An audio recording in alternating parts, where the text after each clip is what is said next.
इस बीच बड़ी खबर बता दें, पंजाब और हरियाणा हाईकोर्ट के आदेश के बाद आज चंडीगढ़ में मेयर के लिए मतदान शुरू हो गए। चुनाव में सीधा मुकाबला कांग्रेस आम आदमी पार्टी के गठबंधन और बीजेपी के बीच है। आम चुनाव से पहले राष्ट्रीय जनता दल और इंडिया गठबंधन के बीच ये पहली टक्कर है। ऐसे में हर किसी की नजर इस चुनाव के नतीजे पर होगी। बता दें कि इस साल के चुनाव में मेयर की सीट अनुसूचित जाति वर्ग के लिए आरक्षित है। वहीं हमारे सहयोगी अमित पांडे लाइव जुड़ चुके हैं। अमित, देखिए सबकी निगाहें, क्योंकि आप समझिए लोकसभा चुनाव से पहले इंडिया वर्सेस एनडीए बीजेपी कह सकते हैं ये पहला मुकाबला।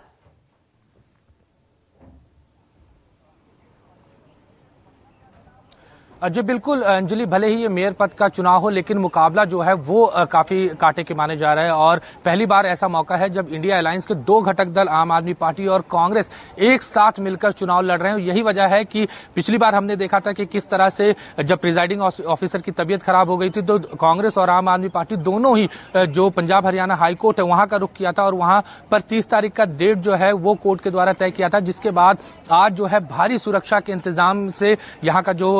जो कार्रवाई है वो शुरू कर दी गई। बाहर की अगर हम सबसे पहले आपको तस्वीरें दिखाएं तो आप देख सकते हैं कि किस तरह से सुरक्षा कर्मी जो है वो इस पूरे जो 100 मीटर का दायरा है उसको यहाँ पर चारों तरफ से घेरा हुआ है और किसी भी बाहरी व्यक्ति को यहाँ पर आने की जो है वो इजाजत नहीं दी गई है। सिर्फ मीडिया कर्मी और जो भी यहाँ के स्टाफ है उनको ही आने की इस पूरे इलाके में इजाजत दी गई है। अगर चुनाव की बात करें तो जो कार्रवाई है वो शुरू हो गई है। हालांकि 45 मिनट देरी से ये जो कार्रवाई है वो शुरू हुई है क्योंकि प्रिजाइडिंग ऑफिसर जो है वो देरी से पहुंचे थे। सबसे पहले जो आम आदमी पार्टी और कांग्रेस के जो 20 पार्षद हैं वो सदन के अंदर आ गए थे और जिसके बाद कुछ जो बीजेपी के पार्षद हैं उनको देरी हो रही थी और लगभग आधे घंटे बाद बाकी जो बीजेपी के पार्षद हैं वो सदन के अंदर पहुंचे और लगभग 45 मिनट की देरी से जो कार्रवाई है वो शुरू हो चुकी है अंदर। और जो प्रिजाइडिंग ऑफिसर हैं वो सारे रूल्स एंड रेगुलेशन बता रहे हैं कि किस तरह से जो कार्रवाई है या किस तरह से वोटिंग जो है वो होगी और ये माना जा रहा है कि थोड़ी देर के अंदर जो वोटिंग है वो शुरू हो जाएगी। लेकिन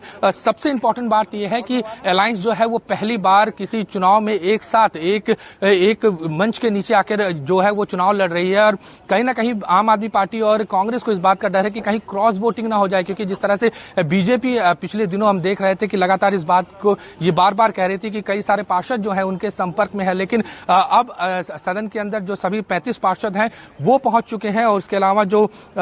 लोकसभा सांसद किरण खैर है वो पहुंच चुके हैं। पूरे एमसी की अगर हम बात करें तो 35 सीटों का सीट यहाँ पर है और एक वोट जो है वो लोकसभा जो एमपीज होती हैं उनका होता है। तो अगर आंकड़ों की बात करें तो ये बात जाहिर सी है कि जो आंकड़े हैं वो कहीं ना कहीं अलायंस की तरफ है, इंडिया गठबंधन की तरफ है। आम आदमी पार्टी और कांग्रेस के अगर पार्षदों की संख्या हम बात करें तो उनकी 20 है और दूसरी तरफ 15-16। तो सबकी जो निगाहें जो नजर है वो इस बात पर टिकी हुई है कि कहीं आम आदमी पार्टी या कांग्रेस के कोई पार्षद जो हो वो क्रॉस वोटिंग ना करे, क्योंकि अगर 3 से 4 क्रॉस वोटिंग होती है तो जीत जो है वो बीजेपी की होगी। तो नजरें जो हैं वो इसी बात पर टिकी हुई हैं और माना जा रहा है कि कुछ ही पलों में जो वोटिंग है वो शुरू हो जाएगी।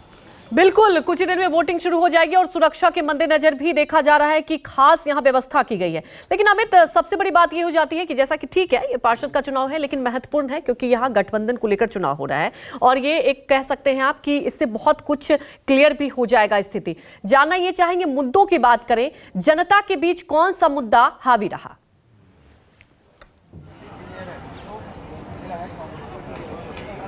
देखिए एमसी का चुनाव की बात करें तो पिछले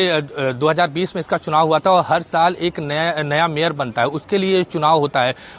आम आदमी पार्टी बार बार ये कह रही है कि जो बीजेपी के मेयर हैं उन्होंने चंडीगढ़ के लिए कुछ भी काम नहीं किया और चूंकि सारा खेल जो है वो नंबर्स का है, क्योंकि जब चुनाव हुआ था तो वहां पर आम आदमी पार्टी और जब जो सबसे बड़ी पार्टी बनकर उभरी थी और बावजूद उसके दूसरे नंबर पर बीजेपी थी, लेकिन उन्होंने तोड़फोड़ की, कांग्रेस के एक पार्षद को लेकर आए और बाकी आम आदमी पार्टी से एक पार्षद को लेकर आए, जिससे उनकी संख्या जो है पिछले दिनों हम देख रहे थे कि बढ़ गई थी। और पिछले चुनाव की अगर हम बात करें तो कांग्रेस के बाइकआउट करने के कारण बीजेपी जो है वो यहाँ पर अपना मेयर पद पर जो उम्मीदवार है उसको बार बार जिताकर लेके आ रही थी, लेकिन इस बार पहला मौका है जहां पर कांग्रेस और आम आदमी पार्टी जो है वो दोनों एक साथ आ गए। यही वजह है। इस पर सबकी निगाहें। हमारे साथ जुड़ने के लिए आपका शुक्रिया।